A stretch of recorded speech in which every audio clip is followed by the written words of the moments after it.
原來一路以嚟好多客嘅洗車方式都係錯嘅。咁今日咧偶爾嘅機會底下，咁啊示範一下啦。咁其實咧，我哋通常咧就會做一次 pre-wash 先啦。咁啊將表面嘅沙塵咧軟化咗先，再沖水嘅。咁但因為今次唔容許啦，咁啊就先將架車沖一次水，然後就再上超級濕潤嘅泡泡。咁跟住咧，大家就要留意啦。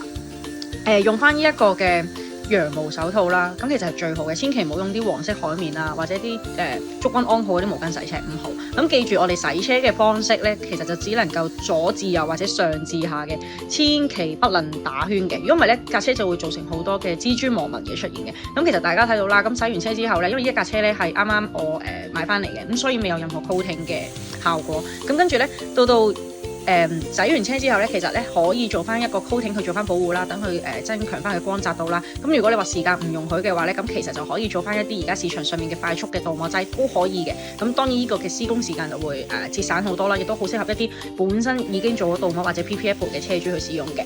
咁所以咧，基本上如果你話有做鍍膜啊或者 PPF 嘅車主都可以咧，平時簡單洗完車之後啦，做翻一個維護，咁可以令到大家嘅鍍膜啦同埋 PPF 咧 keep 得更加好嘅。咁我哋可以即刻去片睇埋個效果。